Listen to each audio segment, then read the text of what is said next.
हिकिड़ा बि एतिरा ई अहम आहिनि। सभ खां पहिरियां स्टेज ते अचण जी दावत ॾींदुसि प्रोफेसर डॉक्टर नवाज़ अली शौक़ साहब खे।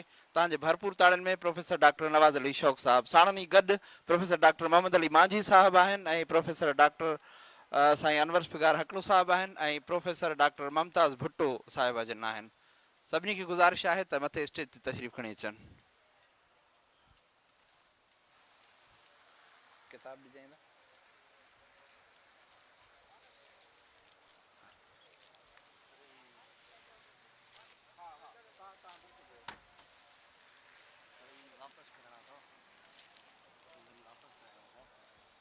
ठीकु आहे भाउ, साईं वारनि खे ॾियो।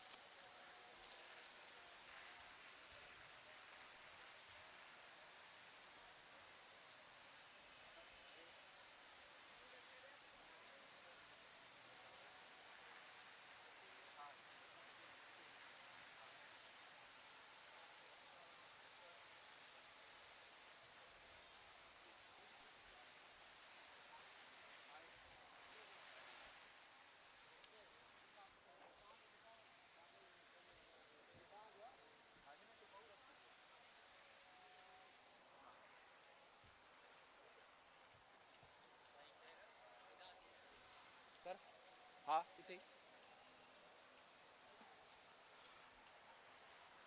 सभ खां पहिरियां आउं गुज़ारिश कंदुसि स्टेज ते आयल मोज़िज़ महिमाननि खे त हिन किताब जो मुख दर्शन कराइनि। तव्हां सभिनी जे साम्हूं किताबु आहे ताज़ा नवाए मुआरिक, जेको असल में फ़ारसी किताबु हुयो जंहिंखे अंग्रेज़ी में ट्रांसलेट कयो वियो आहे, जंहिंजो सिंधी वर्जन बि अची चुको आहे। तव्हां सभिनी जे साम्हूं साईं प्रोफेसर डॉक्टर नवाज़ अली शौक़ साहब, प्रोफेसर डॉक्टर ममताज़ भुट्टो साहिबा, प्रोफेसर डॉक्टर अनवर फिगार हकड़ो साहब ऐं प्रोफेसर डॉक्टर मोहम्मद अली मांझी साहब तव्हांजे सभिनी जे साम्हूं ईंदा ऐं किताब जो मुख दर्शन कराईंदा।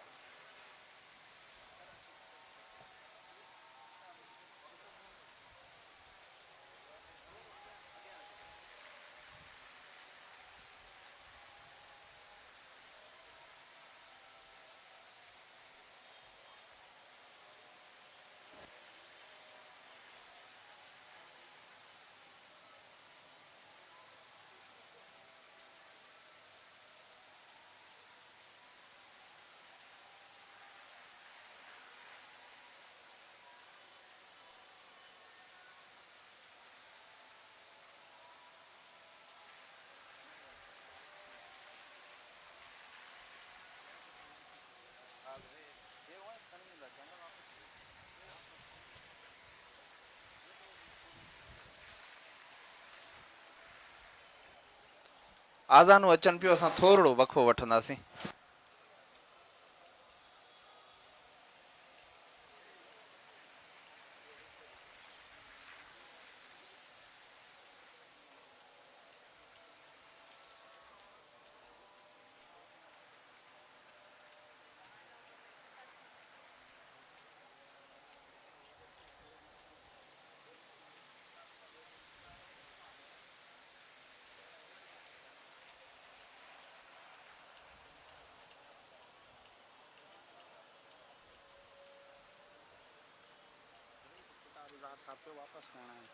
हा भाउ,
तारीख़ जो इंतहाई अहम किताब हणण हकलण बेली सारण मांझा ई मरक। हणण हकलण बेली सारण मांझा ई मरक विझन ता न फरक रुक वहंदी रांद में। तारीख़ ताज़ा नवाए मुआरिक असल में फ़ारसी किताब जेको मुंशी अता मोहम्मद शिकारपुरी लिखियो। अब्दुल हई हबीबी अफ़गानी उन जी तसीह कई, उन जा हाशिया लिखा, उन जा हाशिया लिखिया ऐं ताज़नि मार्कनि जी तारीख़ जे नाले सां न्याज़ हिमायूनी साहब इन जो सिंधी में तर्जुमो कयो ऐं असांजे साम्हूं अंग्रेज़ी तर्जुमो आहे जंहिंजो इंट्रोडक्शन लिखियो आहे सरोश इरफाणी। ही किताब असल में सिंध ऐं अफ़गानिस्तान जे लाॻापन ते लिखियल आहे। लाॻापा छा हुया, बल्कि जंगियूं आहिनि, वेड़ आहे, झेड़ो आहे। ही किताब हक़ीक़त में हिकिड़े क़िस्म जो जंगनामो आहे जंहिंमें जंगियुनि जा दास्तान आहिनि, झेड़नि जा दास्तान आहिनि ऐं हिन में कुझु अहम शख़्सियतुनि जा शुजरा पिण आहिनि। सभ खां पहिरियां आउं प्रोफेसर डॉक्टर मोहम्मद अली मांझी साहब ॾांहुं वेंदुसि। प्रोफेसर डॉक्टर मोहम्मद अली मांझी साहब कंहिं तारफ़ जो मोहताज कोन्हे को, सिंधी लैंग्वेज अथॉरिटी जो चेयरमैन आहे।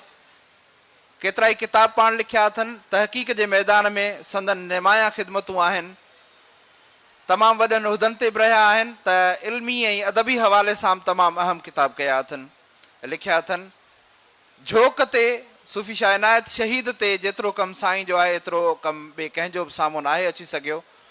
ऐं खां पुछंदुसि त तव्हां हिन अहम तारीख़ी किताब खे कीअं ॾिठो ऐं हिन किताब में जेका जंगी सूरत हाल लिखियल आहे, छाकाणि त उहा हिकिड़े मुंशी लिखी आहे जेको शाह शुजा जो मुंशी आहे, त उहो मुंशी हिकिड़ी तारीख़ कीअं थो लिखे ऐं तारीख़ी हक़ीक़तुनि तां हू पर्दा कीअं थो खणे। साईं प्रोफेसर डॉक्टर मोहम्मद अली मांझी साहब। साईं महिरबानी। हाणे ही जेको किताब आहे जंहिं दौर ते लिखियल आहे उहे ॿ दौर अची था वञनि। तारीख़ ताज़ा नवा मुआरक यानी मुख़्तलिफ़ मारकनि जी तारीख़, उहो ताज़ी तारीख़ जेके ताज़ा मारक थिया आहिनि। इहो दौर ही किताब ॿिनि दौरनि ते आहे। हिकिड़ो आहे टालपुर दौर, ॿियो अंग्रेज़नि जो शुरूआती दौर। हक़ीक़त में ॾिठो वञे त ही दौर जेको आहे ॾाढो तमामु अहिड़े क़िस्म जो दौर हो। कलोड़नि जे दौर में अंग्रेज़ सिंध में अची चुका हुआ। सिंध में लाहिरी बंदर ते और औरंगा बंदर ते पंहिंजूं कोठियूं क़ाइमु करे चुका हुआ। मुख़्तलिफ़ मुआहिदा उहे बि करे चुका हुआ ऐं तंहिंखां पोइ वरी जीअं ई कलोड़नि खां पोइ टालपुरनि हुकूमत सिंध जी संभाली त उन दौर में बि साॻी सूरत हाल हिन खे जेका कलोड़नि जे दौर में हुई सा हुननि खे मिली। ईअं आहे त हू अंग्रेज़ अॻु में ई हिते मौजूदु हुआ, पर हिननि खे जेके से टालपुर आया त उन दौर में वधीक जेको सो वधंदा आया, छाकाणि त अॻु में रुॻो बंदरगाहनि ताईं रहिया, अॻु में रुॻो सामूंडी इलाइक़नि ताईं रहिया, पर पोइ वधंदा सिंधू दरिया, सिंध, इन खां अॻिते हैदराबाद, उन खां अॻिते जेके से थिया। हिन तारीख़ में उन दौर जो बि ज़िक्र आहे, टालपुरनि जो ज़िक्र बि आहे, छाकाणि त हीअ मुंशी रहियो, टालपुरनि जे दौर में रहियो, ख़ासि करे अंग्रेज़नि जे दौर में। पर हिन दौर में ॾाढा अहम हिकिड़ा वाक़िया थिया। न फ़क़ति हिते अंग्रेज़ उहे पंहिंजूं पाड़ूं पुख़्तियूं करे रहिया हुआ, बल्कि उहे अची आया। हिन ई किताब में उनजो ज़िक्र आहे, पर गॾोगॾु इहो बि थियो त शाह शुजा जहिड़ो माण्हू, ख़तरनाक माण्हू जेको अफ़गानिस्तान खां आयो ऐं शिकारपुर ताईं पहुतो, अंग्रेज़नि सां कीअं मुआहिदा कई, अंग्रेज़नि सां कीअं जेको सो हूअ साज़बाज़ करे सिंध खे लुटींदो रहियो, ख़ासि करे शिकारपुर वारो इलाइक़ो हीअ कीअं उते शहमत बणिजी आयो, तोड़े जो हीउ उनजो मुंशी रहियो आहे। अता मोहम्मद शिकारपुरी उनजो मुंशी रहियो। तंहिं हूंदे बि हुन जेको सच लिखियो आहे हिन किताब में, सचपच त उहो माण्हू दंग रहिजी थो वञे। हा, किथे किथे अहिड़े क़िस्म जूं ॻाल्हियूं आहिनि जेके हू थी सघे थो रखी वियो हुजे, किथे किथे उनजो थोरो रुमानवी अंदाज़ बि लॻे थो, किथे किथे ईअं बि लॻे थो त हूअ जीअं किसा गोई थिए ईअं बि कंदो वियो आहे। पर हीअ उन दौर जी अहिड़ी हिकिड़ी तारीख़ आहे, छाकाणि त उन्हनि वाक्यनि जो हीअ अखियुनि ॾिठो शाहिद आहे, टालपुरनि जे दौर जो, अंग्रेज़नि जे शुरूआती दौर जो। मुंहिंजे ख़्याल में उन लिहाज़ सां हीउ हिकिड़ो अहम किताबु आहे जेको सिंधीअ में तर्जुमो थियो, जेको हाणे अंग्रेज़ीअ में तर्जुमो थियो आहे। हीअ हिन दौर ते अहिड़ो किताबु आहे जे भले खणी केतिरियूं ॿियूं तारीख़ूं असां पढ़ूं, पर जेकॾहिं हीअ किताबु असांजे मुताले में न रहियो त असांजी इन दौर जी जेका तारीख़ आहे उहा ॼण त उनजो मुतालो अणपूरो रहंदो। हिन किताब में ॿियूं बि इलाही ॻाल्हियूं आहिनि उन दौर जा जेके आहिनि आलिम आहिनि उन्हनि जो ज़िक्र आहे, बुज़ुर्गनि जो ज़िक्र आहे, उन दौर में जेके जागीरदार आहिनि उन्हनि जो ज़िक्र आहे, उन दौर में जेके तमामु घणा सगारा माण्हू आहिनि उन्हनि जो ज़िक्र आहे, मुख़्तलिफ़ मुआशी सियासी समाजी हालतूं उन्हनि जो बि हिन में ज़िक्र आहे। मुंहिंजे ख़्याल में त अता मोहम्मद जहिड़ो हिकिड़ो तारीख़दान शायदि जेकॾहिं हर दौर में हुजे या मुख़्तलिफ़ जेके दौर जिन जूं असांखे तारीख़ूं नथियूं मिलनि त आउं सम्झां थो त अहिड़ा अखियुनि ॾिठा शायदि असांखे मुख़्तलिफ़ दौर में घटि था मिलनि।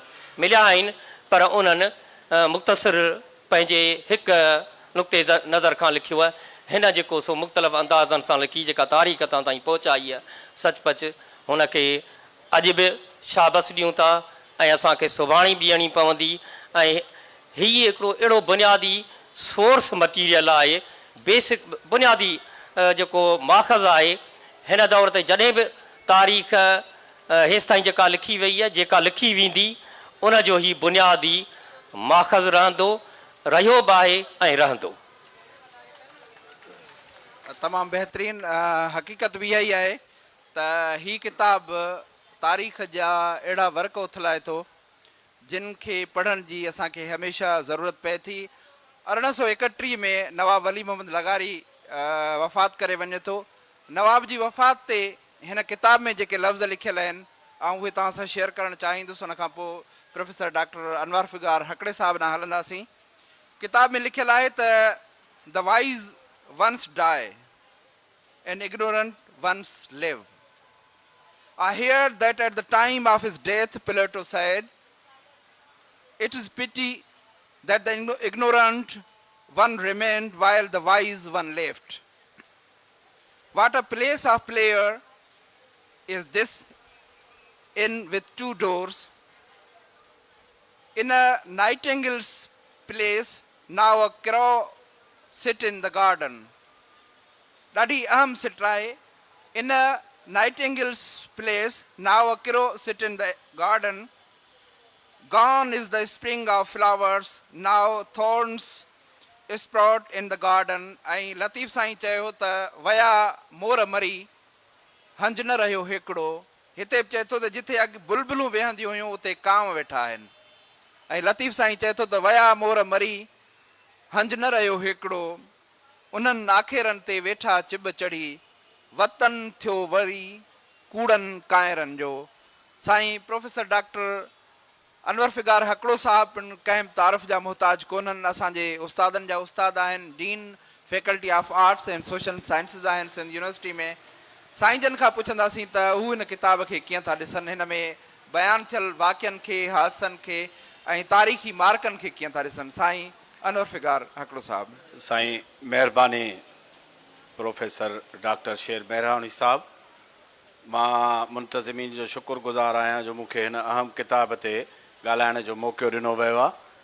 तारीख़ ताज़ा नवाए मुआरिक शिकारपुर जे बाशिंदे मिर्ज़ा अता मोहम्मद शिकारपुरीअ जी अहिड़ी तसनीफ़ आहे जेका हमेशह जावदान रहंदी ऐं सिंध जे तारीख़ जे तसलसल मां जेकॾहिं असां तारीख़ ताज़ा ऐं नवाए मुबारक कढी छॾियऊं त मां सम्झां थो त इन दौर ते शायदि ॿियो को किताबु अहिड़ी रोशनी न विझी सघे जेतिरी तारीख़ ताज़ा ऐं नवाए मुबारक विधी आहे। तफ़सीली तौर ते उन ते ॻाल्हाइण जे लाइ त वक़्तु खपे, पर के अंग अखर मूं नोट कया आहिनि जिन जे सहारे सां मां अॻिते वधां थो।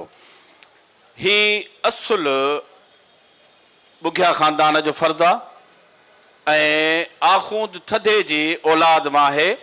मिर्ज़ा अता मोहम्मद हिन खे या हिन ख़ानदान खे मिर्ज़ा तॾहिं चयो वियो जॾहिं ख़ुरासानी दरबार मां हिन खे इहो लक़ब अता थियो ऐं हीउ शाह शुजा वटि मुंशगिरी कंदो हो 1806 खां वठी। ऐं शाह शुजा जॾहिं पहिरियों आयो शिकारपुर में ऐं अची शाही बाग में ड्राबो कयईं तॾहिं हिन खे टालपुरनि सां लिख पढ़ जे लाइ पाण वटि मुंशी मुक़ररु कयईं।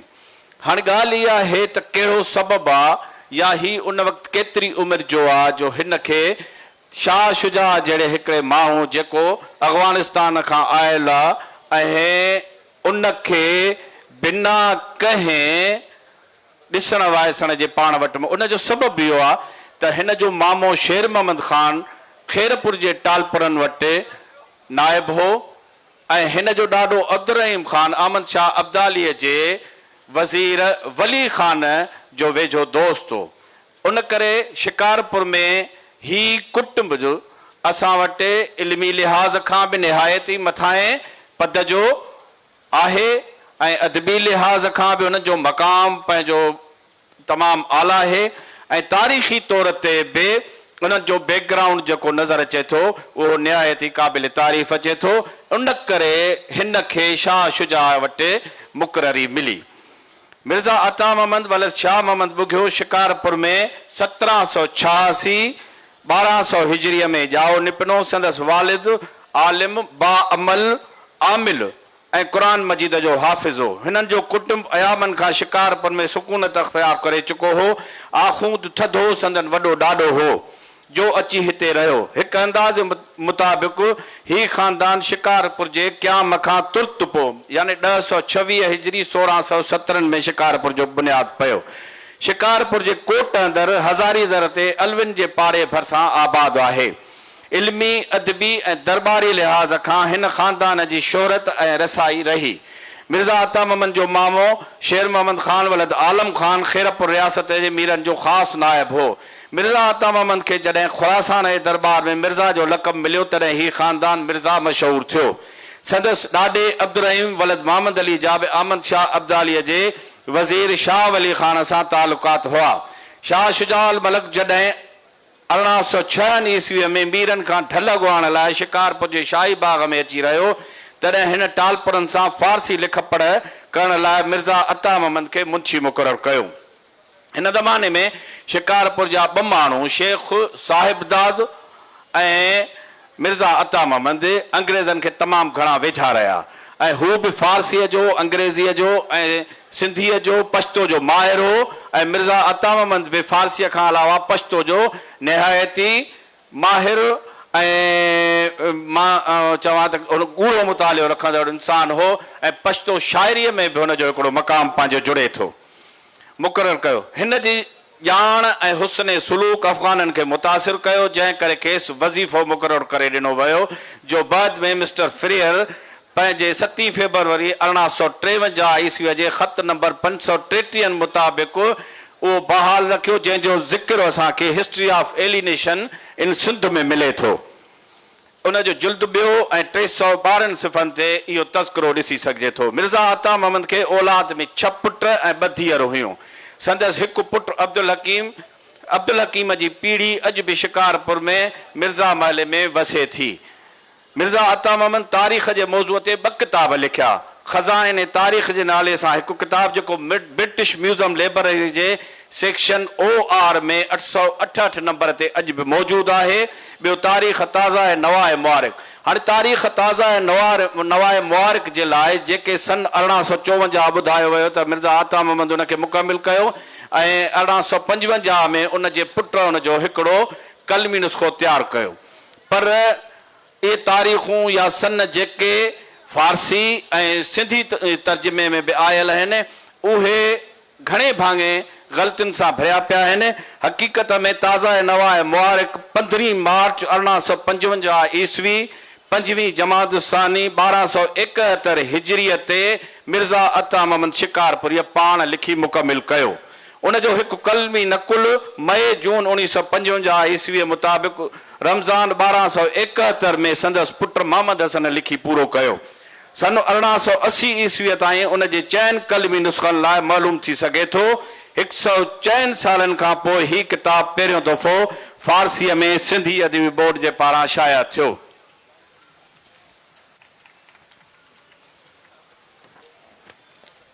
सिंधी अदबी बोर्ड सिंध जे तारीख़ ते लिखियल फारसी किताबनि खे छपाइण जी रिथा तहत हिन किताब जे छपाइण जो कमु बि हथ में खयो।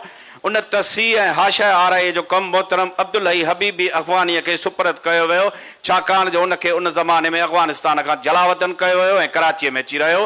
पीर साहिब जो पीर हुसैन राशिदीअ जो गहरो दोस्त हो ऐं पीर साहिब मौक़े जो फ़ाइदो वठंदे हिन जे क़ाबिलियत मां बि इस्तिफ़ादो कंदे खेसि इहो कमु सुपुर्द कयो।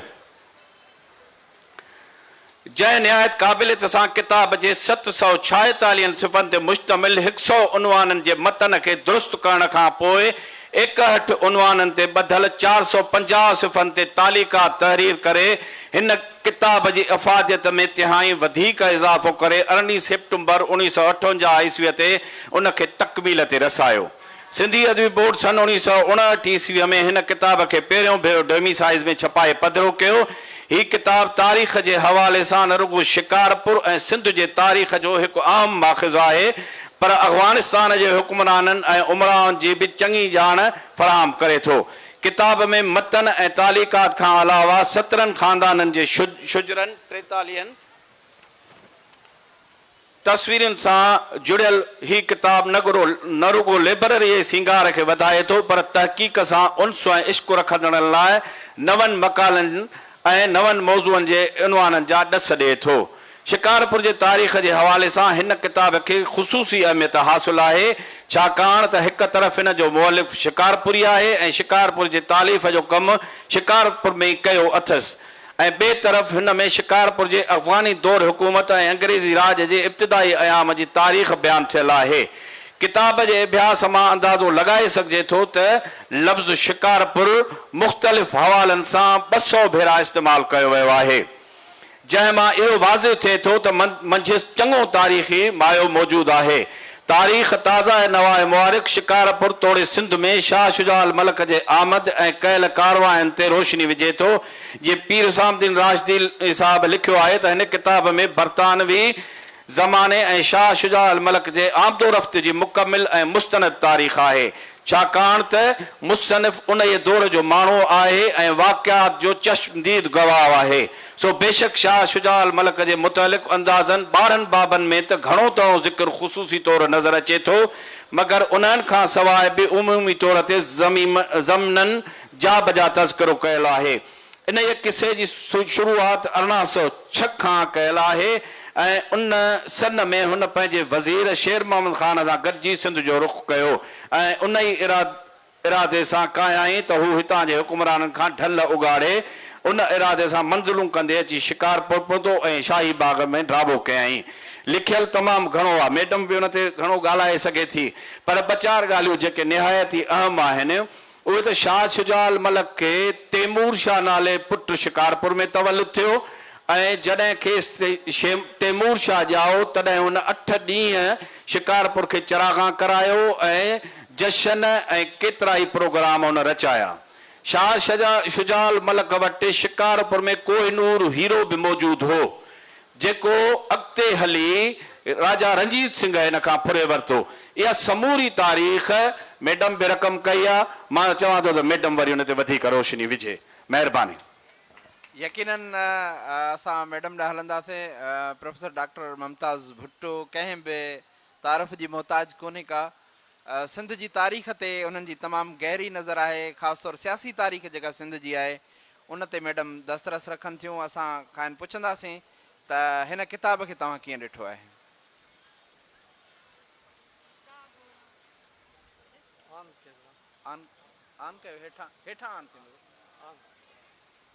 ही जेकॾहिं किताब जेको आहे उते के राइटर अहिड़ा हूंदा हुया जेके पंहिंजूं यादाश्तूं या डायरीअ जी सूरत में लिखंदा हुया, या कि शिकायतूं हूंदियूं हुयूं जीअं तारीख़ मज़हर शाहजहानी, उहो तव्हां जेकॾहिं किताबु पढ़ो त उहो बि हिकिड़ो बहितरीनु क़िस्म जो किताबु आहे। हिन किताब में बि उन वक़्त जूं जेका 19वीं सदी जेका आहे, 19वीं सदी जेका आहे सा अफ़गानिस्तान ऐं सिंध जी तारीख़ जेका आहे उन 19वीं सदी सां तालुक़ु रखे थी। पर 19वीं सदी इन लाइ बि अहम आहे जो इन सॼे ख़िते में सियासी भौचाल हो,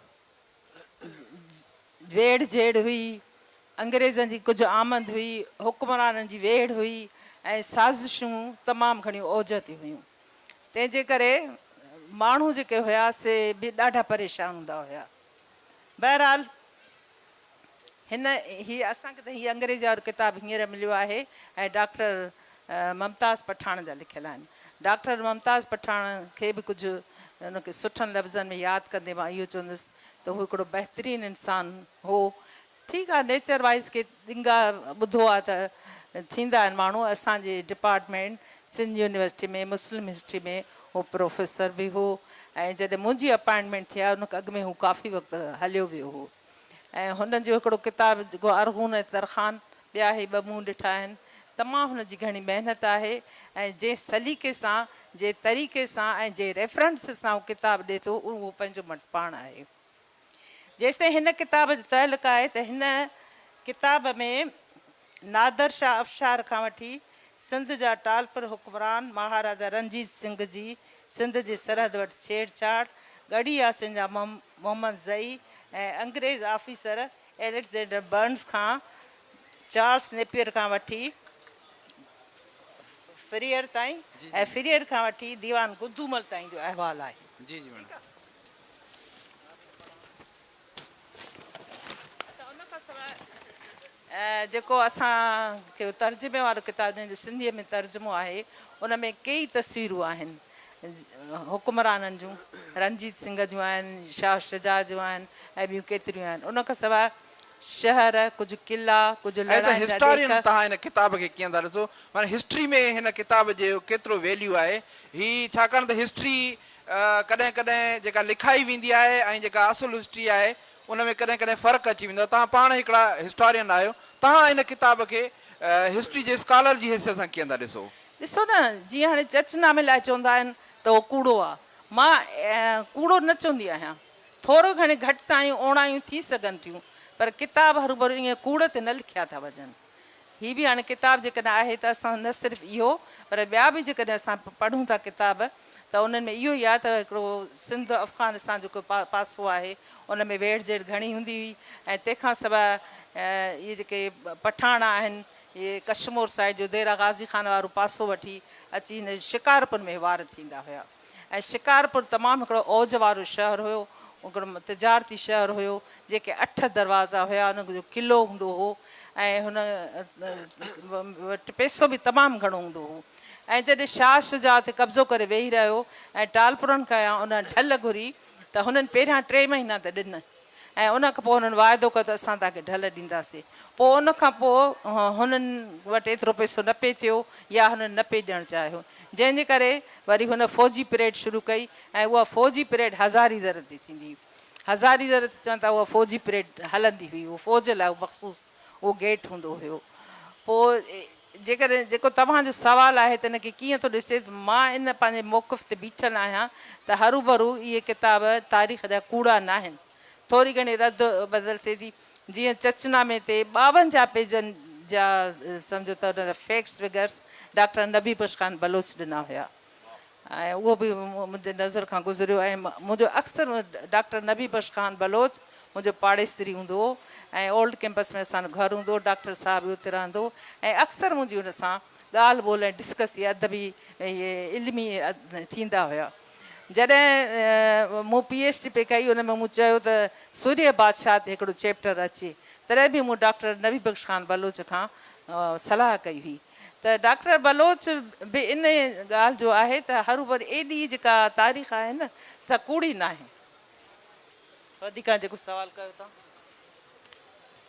असां वरी तव्हां मां थोरो पंहिंजे ऑडियंस खे इहो ॿुधाइणु चाहींदमि। ॾिसो न हिते बेसिकली आई एम टीचर, त मां इहो चाहींदी आहियां त जिन हिन किताब खे न पढ़ियो आहे उनखे थोरी इंफॉर्मेशन हुजे। असां त खणी हिकिड़ो पंहिंजो डिस्कस कंदासीं, पर उन इंफॉर्मेशन में मां हिनखे इहो चवंदमि त पठान हुक्मरान जो दौरु ॾाढो ॾमर वारो दौरु रहियो आहे। 1741 में नादर शाह जे वफ़ात खां पोइ हिन जो हिकु दरबारी अमीर अहमद शाह अब्दाली संदसि गादीअ ते वेठो। 1771 में हिन जी वफ़ात थी ऐं अफ़गानिस्तान जी बादशाही संदसि पोटे तैमूर शाह खे मिली, जे 21 वरे हुकूमत कई ऐं 1790 में संदसि वफ़ात थी। उन खां पोइ हिन जो पुटु ज़मान शाह तख़्त धणी थियो, जेको हिकु बेपरवाह ज़ालिम हुक्मरान जी सूरत में ज़ाहिर थियो। दरबार जे केतिरनि अमीरनि खे माराए छॾियईं, जंहिंमें हिकु मोतबर अमीर सरदार पाईंदा ख़ान बि शामिल हो। हिन जो पुटु फ़तेह ख़ान कावड़ जी ईरान हलियो वियो। उते फ़ौजी ऐं सियासी ताक़त हासिलु करे ज़मान शाह जे नंढे भाउ महमूद शाह खे तख़्त ते विहारियो। हिन 3 साल हुकूमत कई ऐं 1804 में तख़्त छॾे हलियो वियो। आख़िर हिन जो नंढो भाउ जेको अहम माण्हू हुयो शाह शुजा तख़्त ते, जेको शाह शुजा खां पोइ ई असां सिंधी माण्हुनि जूं जेके अखियूं हीअं खुलंदियूं आहिनि त हाणे हिन हे किलोर कया। शाह शुजा जेको हिकु ताक़तवर हुक्मरान जी सूरत में ज़ाहिर थियो। 1806 में पंहिंजे वज़ीर शेर मोहम्मद सां गॾु कुझु लश्कर गॾु करे सिंध में वार थियो ऐं शिकारपुर जे शाही बाग़ में अची डेरो जमायो ऐं सिंध जे हुक्मराननि खां ढल जो मुतालबो कयो। हिननि खे 3 महीने जेको मां तव्हांखे अॻु में ॿुधायमि त ढल ॾिनी, पोइ अॻिते वरी हुननि इनकार कयो ऐं पोइ वरी छा थियो, इन विच में पठाणनि जे इलाइक़नि में बि ॾिफेड़ पियो ऐं उन में केतिरियूं जंगियूं लॻियूं ऐं नेठि शाह शुजा खे तव्हां भॼण उन्हनि अरेस्ट कयो, पकड़ियो ऐं जेल में विधऊं। उतां शाह शुजा पंहिंजे ख़ानदान सां गॾु रणजीत सिंह जे पनाह में हलियो वियो ऐं रणजीत सिंह बि हिन सां ॾाढियूं अकूबतूं कयूं ऐं हिन खां कोहनूर हीरो जो अनवर साहिबु ज़िक्र कयो, कोहनूर हीरो बि फुरियईं ऐं उन खां पोइ वरी हीअ अची शिकारपुर में वार थियो ऐं वरी उते हुक्मरान जे टालपुर हुक्मरान हुया, उन्हनि सां हिन जी इहे झेड़ो फ़साद पैसनि जी फुर इहा पई हलंदी हुई। ऐं पोइ हिकु दफ़ो कलंदर शहबाज़ जी चवनि था त ज़ियारत लाइ ही वियो पिए त बखर जे किले ते कुझु माण्हुनि हिन ते बम गोला उछलिया ऐं पोइ उन जे करे डिॼी विया टालपुर। ख़ैरपुर जा मीर हिन वटि ख़ुशामंद लाइ आया, वरी होॾां वरी हैदराबाद पहुतो, हैदराबाद जे मीरनि हिन ख़ुशामदी कयूं। मीरनि जे दौर लाइ मां ईअं चवंदसि, मीरनि सिंध खे विराए टुकड़ा टुकड़ा कयो हो। मुंहिंजो उस्तादु या असां सभिनी जो उस्तादु डॉक्टर नबी बख़्श बालोच मीरनि जो ॾाढो हिमायती हूंदो हो, पर जेकॾहिं मीरनि जी असां हिस्ट्री पढ़ंदासीं त मीरनि सिंध खे टुकड़ा टुकड़ा करे ऐं पोइ हुननि खे एतिरो त आसान बणाए छॾियऊं माण्हुनि जे लाइ जो नेठि 1843 में मियाणी जी जंग में हिननि हार खाधी ऐं पोइ ॾिसो त अंग्रेज़नि हिकिड़ो वॾो दौरु शुरू थियो ऐं सिंधी दौरु हमेशह लाइ ख़तमु थी वियो। असां इन ते वरी करे ॻाल्हाईंदासीं। हिन वक़्तु असांजो मौज़ू तारीख़ जो हिकिड़ो अहम किताबु आहे। असां प्रोफेसर डॉक्टर नवाज़ अली शौक़ साहब जन हलंदासीं। प्रोफेसर डॉक्टर नवाज़ अली शौक़ साहब पिणु कंहिं तारीफ़ जो मोहताज कोन्हे को। हिन वक़्तु मौजूदा अहद में जदीद सिंधी तहक़ीक़ जो तमामु वॾो नालो आहे, तमामु वॾनि उहिदनि ते साईं रहिया आहिनि ऐं असांजी ख़ुशि नसीबी आहे जो असां प्रोफेसर डॉक्टर नवाज़ अली शौक़ साहब जन जे अहद में आहियूं। असां साईं शौक़ साहब जन खां पुछंदासीं त तव्हां हिन किताब खे कीअं ॾिठो, छाकाणि त शौक़ साहब हिन किताब खे जॾहिं 59 में फ़ारसी में छपियो तॾहिं बि ॾिठो ऐं जॾहिं सिंधी में साईं न्याज़ हिमायूनी तर्जुमो कयो तॾहिं बि ॾिठो ऐं अॼु उहो अंग्रेज़ी में तव्हांजे साम्हूं आहे। एंडोमेंट फंड तरफ़ां ही किताबु तर्जुमो करे छापियो वियो आहे। उन सां गॾु ई गॾु पैरेलल किताबु टालपुर इन सिंध, उहो बि किताबु हिन सां गॾु ई एंडोमेंट फंड तरफ़ां छापियो वियो आहे। एंडोमेंट फंड तमामु अहम कमु करे ॾेखारियो आहे ऐं सिंध जी तारीख़ जे हवाले सां हीउ हिकिड़ो तारीख़ी कमु आहे। साईं प्रोफेसर डॉक्टर नवाज़ अली शौक़ साहब, तव्हां हिन कम खे कीअं था ॾिसो? साईं, किताबनि ते ॻाल्हाइण खां अॻु में तव्हांजी इजाज़त सां ॿ टे ॻाल्हियूं अर्ज़ु कंदुसि त 2 ॾींहंनि खां हिन मेले में आहियां। पहिरीं ॻाल्हि त मुंतज़मीन खे मुबारकबाद ॾींदुसि। हेतिरा सारा सेशन, हेॾा वॾा मजमुआ ऐं उन्हनि खे सुहिणे नमूने में निभाइणु हुननि जे ख़ुलूस, हुननि जी महिनत ऐं हुननि जे इंतिज़ामी सलाहियतुनि ते आउं खेनि मुबारकबाद ॾियां थो। ऐं जेके सेशन मूं ॾिठा सभई न ॾिसी सघियुमि से इंतिहाई कामयाबु रहिया ऐं असांखे तमामु घणी मालूमात मिली। ऐं एंडोमेंट फंड हिन वक़्तु हिकिड़ो वाहिदु ईअं सम्झो त ज़रियो आहे, हिकिड़ी शमा आहे जेका उते रोशन आहे ऐं तारीख़ ते तमामु बहितरीनु कमु थिए थो। ऐं हमीद आख़ूंद जेको रूए रवां आहे एंडोमेंट फंड जो ऐं उनजी पूरी टीम खे मुबारकबाद ॾींदुसि त हुननि तमामु शानदार कमु कयो आहे। पर ॻाल्हि इहा आहे त मूं पीर हुसामुद्दीन राशिदी खां हिकिड़े दफ़े पुछियो, आउं पीर हुसामुद्दीन राशिदी जे तमामु वेझो रहियो आहियां। मुंहिंजो मोहसिन जग मशहूरु स्कॉलर जंहिंजी रहनुमाई में मूं PhD कई, ऐं रोज़ वटि वेंदो हुउसि। हड़ में कुझु न हूंदो लिफ्टूं वठी वेंदो हुउसि ऐं वापसी में 5 रुपया किराए जा पीर साहिबु ॾींदो या पंहिंजे ड्राइवर खे चवंदो त सचू शौक़ साहिब खे घर पहुचाए। त उन खां मूं पुछियो त साईं तव्हां सॼी ज़िंदगी सिंध जी तारीख़ ते कमु कयो आहे, छा तव्हां मुतमइन आहियो त सिंध जी तारीख़ ते ख़ातिर ख़्वाह कमु थियो आहे? चए बाबा सिंध जी तारीख़ लिखी किथे वई आहे? मूं त कुझु माख़ज़ जेके आहिनि उहे हथु करे एडिट करे ॾिना आहिनि, तारीख़ त हाणे लिखबी। हाणे ॻाल्हि इहा आहे त पीर हुसामुद्दीन राशिदी, डॉक्टर नबी बख्श ख़ान बलोच, डॉक्टर दाऊद पोटे, उन्हनि जेके माख़ज़ हुया फ़ारसी कलमी नुस्ख़ा मुख़्तलिफ़ ख़ानदाननि वटि हुया, उन्हनि वटि क़दुरदानी कोन हुई, ठटो वॾो मर्कज़ हो ॿियनि जायुनि ते, उन्हनि उहे नुस्ख़ा हथु करे अदबी बोर्ड में सिंधालाजी में आंदा, न त इहे ज़ाया थी वञनि हा या लंडन पहुची वञनि हा। कलमी किताब महांगा हुया। त हाणे उहे जेके चंद माख़ज़ पीर हुसामुद्दीन राशिदी एडिट करे ॾिना, त हाणे तारीख़ लिखणी आहे, केरु तारीख़ लिखंदो? अफ़सोस इहो आहे त हाणे तारीख़ ते कमु कोन थो थिए। हाणे जेको आहे रीप्रिंट ते कमु हले थो पियो, ई पिणु चङो कमु, पर उहो को ॿियो फॉर्म जंहिंसां पसिजे पीढ़ीअ खे। तारीख़ अञा मुकमिल कोन लिखी वई आहे। ऐं को वक़्तु अचे अहिड़ा के जवान पैदा थियनि जेके तारीख़ ते कमु कनि। ऐं मां त इहा गुज़ारिश कंदुसि त सिंध गवर्नमेंट हर ज़िले में डिस्ट्रिक्ट हिस्टोरिकल सोसाइटी क़ाइमु करे, उहे कुझु न कुझु कमु कनि, पर कमु कोन थी रहियो आहे। इंतिहाई दुख जी ॻाल्हि आहे। पर कॾहिं कॾहिं जेका आहे का वाइड़ी टिमकंदी आहे त ख़ुशी थींदी आहे। जीअं हीअ 2 किताब आया आहिनि त असांखे बेइंतिहा ख़ुशी थी आहे। हाणे हीअ किताबु जेको आहे उन ते असांजे फाज़ुल मुक़ररनि डॉक्टर मांझी साहिबु, डॉक्टर अनवर फिगार हकड़े साहिबु ऐं असांजी भेण डॉक्टर मुमताज़ भुट्टो साहिबा तफ़सील सां रोशनी विधी आहे। ख़ासि तौर डॉक्टर अनवर फिगार हकड़े मुंशी अता मोहम्मद जे ख़ानदान ते इंतिहाई तफ़सील सां ॻाल्हि कई आहे। पर ॻाल्हि इहा आहे त जेको मूं पढ़ियो आहे, पहिरीं ॻाल्हि अर्ज़ु कंदुसि, आउं अदब जो अदना तालिब इल्मु आहियां, तारीख़ मुंहिंजो सब्जेक्ट कोन्हे। पीर हुसामुद्दीन राशिदी जी सोबत में रही करे पोइ मूं कुझु न कुझु सिखियो, कुझु न कुझु पढ़ियो, न त मुतालियो मूं घणे में घणो जेको कयो आहे सो अदब जो, ख़ासि तौरु क्लासिकी अदब जो। तारीख़ अधु कूड़ हूंदी आहे, अधु सच हूंदी आहे। ऐं बादशाह वक़्त जा पंहिंजनि मुंशियुनि खां, मुंशी या मीर मुंशी, उन्हनि खे पैसा ॾेई करे, वॾा मुआवज़ा ॾेई करे तारीख़ूं लिखाईंदा आहिनि। ऐं बादशाह पंहिंजनि दरबारी शाइरनि खां जीअं क़सीदा लिखाईंदा आहिनि, ईअं तारीख़ नवीस जेके आहिनि ईअं तारीख़ूं लिखाईंदा आहिनि। हीअ बि हिकिड़े मुंशी जी लिखियलु आहे जेको पघारदार हुयो ऐं जेको मां त ईअं चवंदुसि त सिंध सां सचो कोन हुयो, सिर्फ़ु शाह शुजा सां ऐं उन्हनि जे जेका हवारी आहे उन्हनि सां सचो हुयो। हिन में खरड़ी जी जंग जो बि अहवालु आहे। हाणे खरड़ी जी जंग जेका आहे उन जे बारे में हिन इंतिहाई ग़लति ॻाल्हियूं लिखियूं आहिनि मुंशी अता मोहम्मद।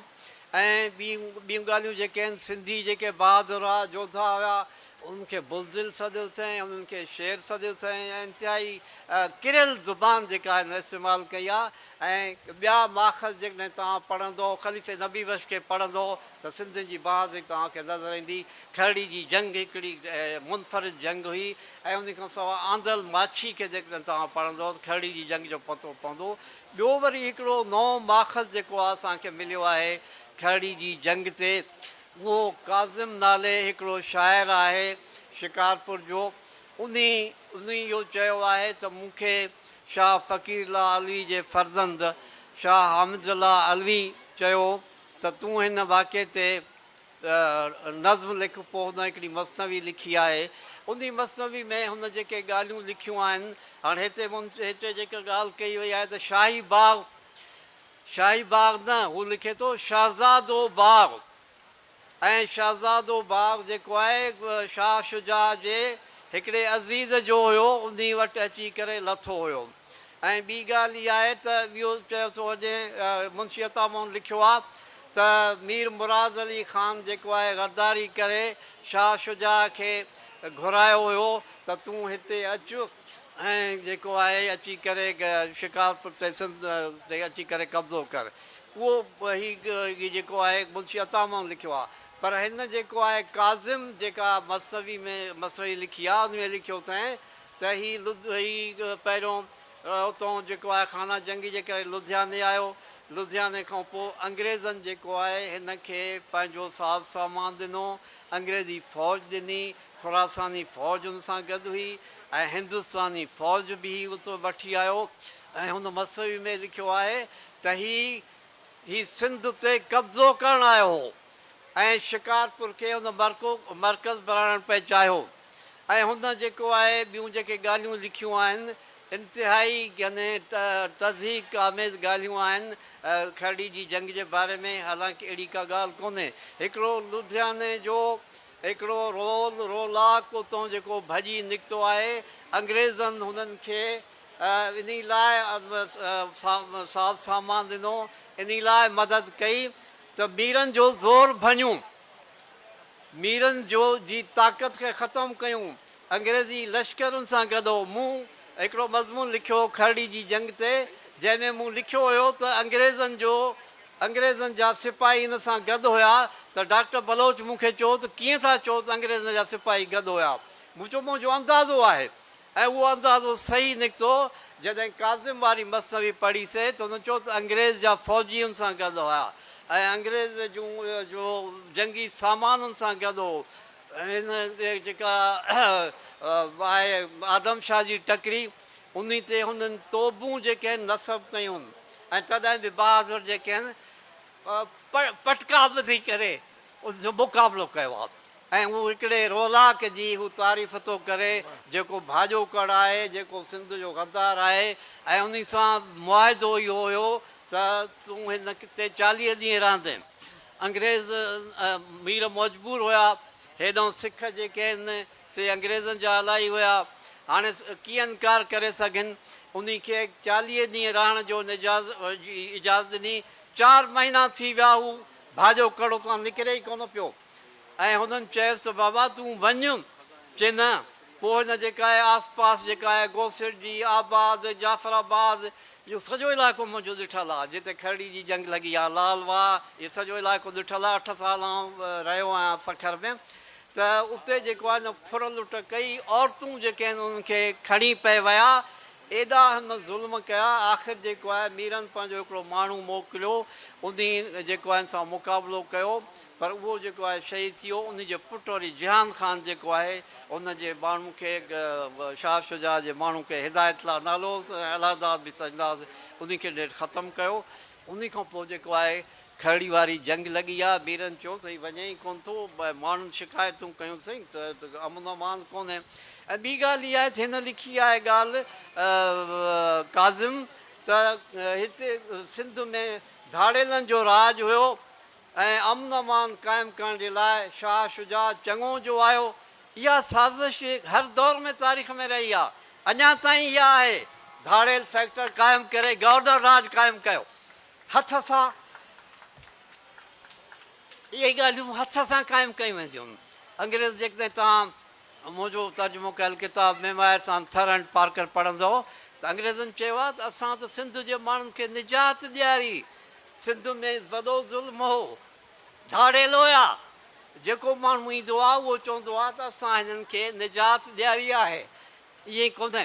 हीअ तारीख़ जेका आहे उन में तमामु घणियूं ग़लति ॻाल्हियूं आहिनि। जेके काज़िम वारी मसनवी ऐं ॿियनि माख़ज़नि जे ज़रिए असांखे मालूम थी वियूं आहिनि त ॻाल्हि इहा आहे त तारीख़ जी मूं अॻ में अर्ज़ु कयो त अधु कूड़ ऐं अधु सच हूंदी आहे हिन में घणा ई कूड़ आहिनि बहरहाल हिकिड़ो अहम माख़ज़ आहे इन में को शक कोन्हे ऐं हबीबी जहिड़े हिकिड़े फाज़िल माण्हू जा हवाशी लिखिया आहिनि पीर साहब मुख़्तसिर हिकिड़ो पेश लफ़्ज़ लिखियो आहे इन में शुजरा आहिनि नक्शा आहिनि बुज़ुर्गनि जूं ॻाल्हियूं आहिनि जीअं ॻाल्हियूं कयूं पर ॻाल्हि इहा आहे त ऐं जॾहिं मीरनि खे शिकस्त मिली मीरनि जो वॾो नुक़सानु थियो अंग्रेज़नि जे लाइ ॼण हिकिड़ी आसानी थी पई वॾा वॾा बहादुर जेके आहिनि उहे मीरनि जा मरी विया ऐं वरी मीरनि कोशिशि कई त इन जो मुक़ाबिलो कजे पर पोइ उन्हनि ॾाहनि खे सलाह ॾिनी त वधीक माण्हू न मारायो ऐं हाणे तव्हां सुलह कयो हाणे सुलह जी ॻाल्हि ॿुधो महिरबानी करे गौर सां त जॾहिं हुनजे शाह शुजा ऐं मीरनि जे विच में सुलह थिए थो उहो सुलह बि अहिड़ो थिए थो जीअं अॼुकल्ह जिरगा थींदा आहिनि जंहिं हमिलो कयो जंहिं लुट फुर कई 4 लख चयूं उन खे एफ़ज़ो भरे ॾियो मीरनि खे चयूं त एफ़ज़ो भरे ॾियो ऐं लख सिपाहियुनि जे ख़र्च जो ॾियो पंहिंजो माण्हू ॾियो जेको हिनखे अमन अमान सां जेको आहे कंधार पहुचाए अचे हीउ वधीक वॾो ज़ुल्म जो दास्तान आहे शाह शुजा वारो जेकॾहिं तव्हां खरड़ी जी जंग पढ़ो त हिन में हिकिड़ी ॻाल्हि जेका आहे त जेका असुलु फ़ारसी नुस्ख़ो आहे उन में सिंधी तर्जुमो जॾहिं मुंहिंजे दोस्त नियाज़ हमाइनी कयो त उन में के ॻाल्हियूं अहिड़ियूं हुयूं जेके अदबी बोर्ड न पिए चाहियूं त इनखे इहे एज़ इट इज़ छापियूं पोइ हबीबुल्ला सिद्दीकी उनमें थोरी तरमीम कई ऐं हबीबुल्ला सिद्दीकी खे हिकिड़े दोस्त चयो त बाबा इहा जेका तरमीम करे थो सा ग़लति आहे या त फुटनोट में ॾेई छॾियो हू पंहिंजे लेखे ॻाल्हि करे थो तव्हांखे क़बूल न आहे त तव्हां हुनजी फुटनोट में लिखो या पब्लिशर नोट में जी वज़ाहत कयो पब्लिशर नोट में वज़ाहत कोन कई वई आहे त हुअणु ईअं खपंदो त हुन जेका ॻाल्हि लिखी आहे तव्हांखे इख़्तिलाफ़ु आहे त दलीलनि सां इख़्तिलाफ़ु कयो ऐं उन खां पोइ जेको आहे या पब्लिशर नोट में उन जो जेको आहे ज़िक्र कयो त हीअ ॻाल्हि जेका आहे असां कटे छॾी आहे त जीअं माण्हुनि खे ख़बर पए त तव्हां हिकिड़ी नाइंसाफ़ी कई आहे बहरहाल तारीख़ जो हिकिड़ो अहम माख़ज़ आहे ऐं जेसि ताईं ॿियूं हमअसर तारीख़ूं तव्हां मुतालियो न कंदव तेसि ताईं जेको आहे हिन ते भरोसो नथो करे सघिजे हीअ अधु कूड़ अधु सच आहे महिरबानियूं प्रोफेसर डॉक्टर नवाज़ अली शौक़ साहब साईं खरड़ी जी जंग जो ज़िक्र कयो जेको किताब में इंतिहाई अहम जाइ वारा रहे थो जंहिंमें काफ़ी कंट्रावर्शियल ॻाल्हियूं बि आहिनि उन ते ख़लीफ़े नबी बख़्श कासिम सुरकेॾारो लिखियो आहे उन मां कुझु बैत आउं तव्हां सां शेयर करणु चाहींदुसि पर उन खां पहिरियां आउं ॿुधाईंदो हलां त 6हों हैदराबाद लिटरेचर फेस्टिवल 2021 समूरी दुनिया में the visual diary J page तां लाइव ॾेखारियो पियो वञे सभिनी दोस्तनि जूं महिरबानियूं जेके इहा ट्रांसमिशन अरेंज करे रहिया आहिनि ख़लीफ़े नबी बख़्श कासिम शाह शुजा खे सलाह ॾिनी त शुजा सिंध म वेह ओॾा ॾे निजरा शुजा सिंध म वेह ओॾा ॾे निजरा ही तनी जो ॾेह हामी हैदर जिन जो या ख़लीफ़े नबी बख़्श चयो त अची अॼु अमीर खरड़ीअ खैमा खोड़िया अची अॼु अमीर खरड़ीअ खैमा खोड़िया भेची भेड़ा न थिया महंद न आया मीर ॾिनो सिर सुधीर मुर्तज़ा मैदान में या खरड़ी खाए रत भत न विझे वात में वाह वाह वरी सुंदर हा खरड़ी खाए रत भत न विझे वात में पिड़ में पहलवाननि जी वेठी करे पत जिनी नेण निसत नीह न लाए तिनसी वाह वाह सुन एॾा बहादुर हा ख़लीफ़े नबी खरड़ी जी जंग हिकिड़ो जंग जो उन्हनि खे बुज़दिल सॾनि था भाड़ा सॾनि था ऐं ही बहादुरी जो दास्तान आहे अञा हिकिड़ो बैत आहे त खरड़ी खाए रत खरड़ी खाए माह पिए रत पियालियूं खरड़ी खाए माह खरड़ी मांस खाए थी खरड़ी जंग जो मैदान आहे जंहिंजे लाइ ख़लीफ़ो नबी बख़्श कासिम थो चए ही गोश्त थी खाए माण्हुनि जो खरड़ी खाए माह पिए रत पियालियूं वेठी सॾे शाह जो ॾींदो सिर ॾियाच जां वाह या चई त हलो हलो मांझिया वेरिन वठूं वेर हलो हलो हू पंहिंजे पंहिंजे अवाम खे सॾे थो, पंहिंजे दोस्तनि खे सॾे थो, पंहिंजे फ़ौजुनि खे सॾे थो, पंहिंजे साथियुनि खे सॾे थो। ऐं हिकिड़ो शाइर आहे, इहा शाइर जी ज़बान आहे, शाइर जी ॿोली आहे। हलो हलो मांझिया वेरनि वठूं वेर, जीअण थोरा ॾींहणा पोइ गणबा पेर। जीअण त थोरा ॾींहं आहिनि, ज़िंदगी त थोरड़ी आहे, थींदो सॾु सवेर सुबुह शहीदनि खे। त इहो सॾु करे शहीदनि खे उन खरड़ी जे मैदान ते जंहिं शाइर ललकारियो पिए, जंहिं सॼो पिए, ऐं खरड़ी जे मैदान ते जेके विढ़िया पिया उन्हनि खे यकीननि जिन बुज़दिल सॼो, उन्हनि तारीख़ सां इंसाफ़ कोन कयो, ऐं तारीख़ वरी यकीननि उन्हनि सां इंसाफ़ कंदी। असां कंक्लूजन रिमार्क्स थोरनि लफ़्ज़नि में सभिनी स्कॉलर्स खां वठंदासीं, सभिनी ॾाहनि खां, सभिनी दानिश्वरनि खां वठंदासीं, सभिनी मुहक़िक़नि खां। सभ खां पहिरियां प्रोफेसर डॉक्टर मोहम्मद अली मांझी साहब। साईं महिरबानी। पहिरीं त इन ते सची पची साईं डॉक्टर मुंहिंजो उस्ताद प्रोफेसर डॉक्टर नवाज़ अली शौक़ ॾाढो जेको सो तफ़सील सां ॻाल्हाए वियो आहे, ऐं ॿिया बि जेके मुहक़क़ आहिनि, जेके आलम आहिनि, उहे ॻाल्हाए विया आहिनि। ऐं हीअ बि पंहिंजी हक़ीक़त आहे, छाकाणि त अहिड़े क़िस्म जूं जेके बि तारीख़ूं असांखे मिलियूं आहिनि उन में इलाही ॻाल्हियूं आहिनि, पर असां इन जे करे इहे पढ़णु ज़रूरी आहिनि, असां उन में जा पंहिंजा नतीजा कढी सघूं था, हिन ते पंहिंजूं ॻाल्हियूं जेके से मतिलबु त मुख़्तसर मतिलबु कढी सघूं था। हिनखे इन जे करे इहे अहम आहिनि, छाकाणि त हिन में कुझु हक़ीक़तूं आहिनि। त असांजो छाकाणि त हीअ अता मोहम्मद हामी हो ई मुंशी उन्हनि जो, हो ई मुंशी उन्हनि जो। साईं ॾाढी डॉक्टर नवाज़ अली शौक़ ॾाढी सुठी ॻाल्हि लिखी त हुन असांजूं ग़ुलाम कयूं आहिनि, हुन अहिड़ा इलाही क़िसाब जोड़िया आहिनि जेके हिते तारीख़ में हिकिड़ा अजीब लॻनि था, पर छाकाणि त हू हुननि जो मुंशी हो। पोइ मुंशी हूंदे जेके हुन ॻाल्हियूं लिखियूं आहिनि से अहिड़े क़िस्म जूं आहिनि जेके जिन मज़ा असां नतीजा अक्स करे सघूं था, नतीजा कढी सघूं था। ऐं ईअं कुझु जेके से हिन में अहिड़ियूं ॻाल्हियूं आहिनि। ऐं चवां थो त हीअ किताब पढ़णु बि ज़रूरी आहे। एंड्रोमेट फंड वारनि जो अंग्रेज़ी तर्जुमो करायो आहे, इहो बि ॾाढी सुठी ॻाल्हि आहे त असां इहो पढ़ी सघूं, बल्कि ॿिया उहे माण्हू जेके फ़ारसी या सिंधी नथा पढ़ी सघनि उहे बि हिन ते रिसर्च करे सघनि, बल्कि हिन किताब ते रिसर्च थियणु खपे त हिन में कहिड़ा सच आहिनि, कहिड़ा कूड़ आहिनि, कहिड़ियूं हक़ीक़तूं आहिनि।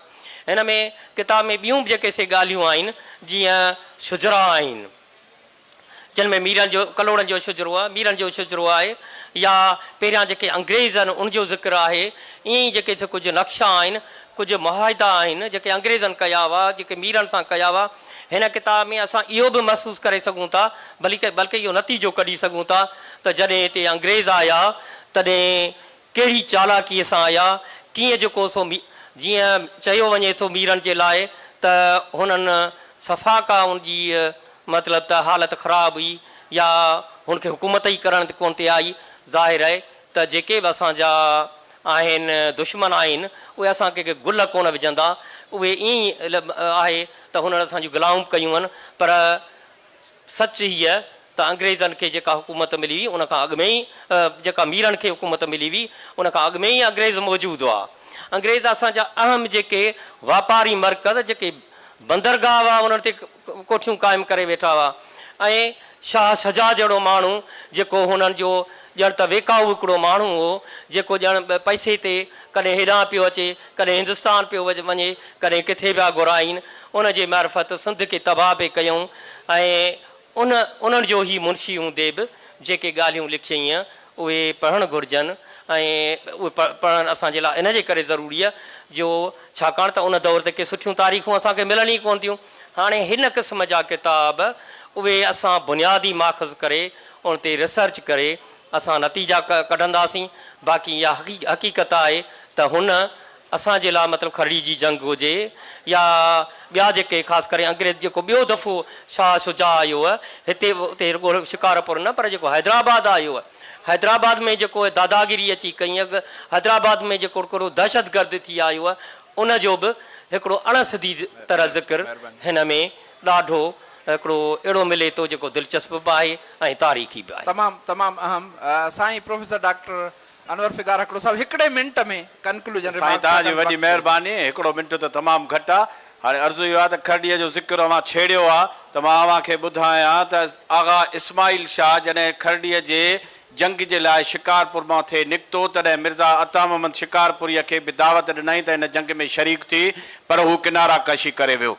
आगा इस्माइल शाह जंहिंजे नाले सां हैदराबाद में टंडरो आगा मौजूदु आहे ऐं न फ़क़ति ख़लीफ़े नबी बख़्श क़ासिम उन ते लिखियो आहे बल्कि मीर अब्दुल अलवीअ बि शिकारपुर जे उन ते तमामु हिकिड़ी तवील फ़ारसीअ में मसनवी लिखी आहे जेका शाया थी न सघी आहे।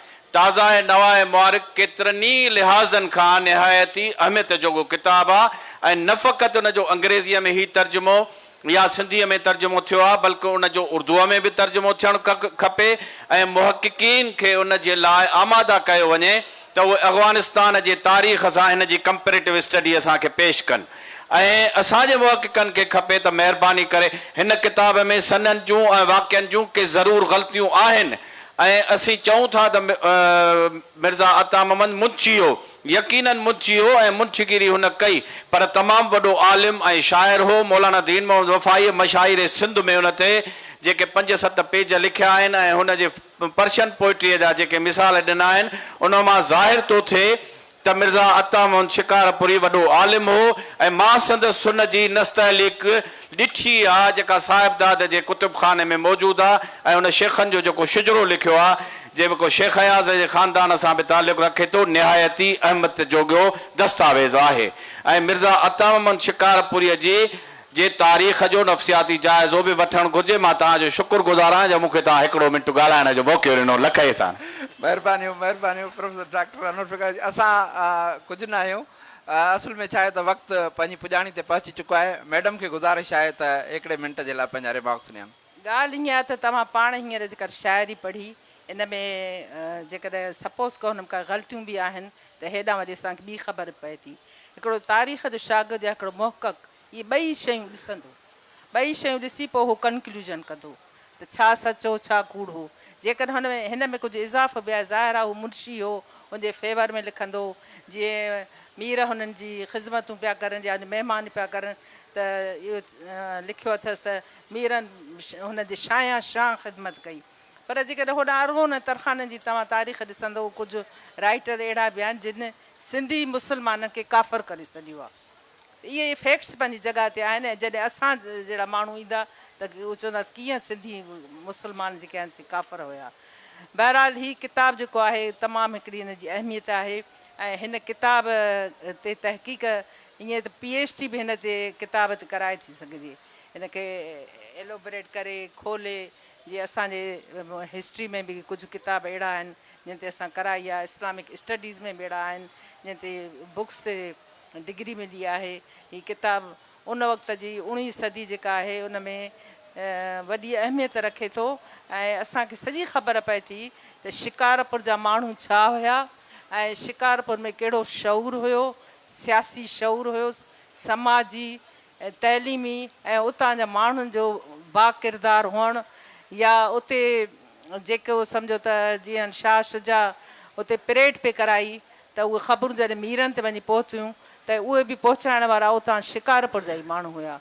सो मुंहिंजे ख़्याल में जेकॾहिं हिनखे ऑन द होल ॾिसे किताब खे त असांजे लाइ हिकिड़ी वॾी इंफॉर्मेटिव किताबु आहे ऐं असांखे उन सदीअ जी सॼी असांखे ख़बर पए थी त उन वक़्त जी तारीख़ छा हुई, हुकुमरानी जा अंदाज़ कहिड़ा हुया ऐं कहिड़े नमूने हिननि माण्हुनि खे मुंहुं ॾिनो।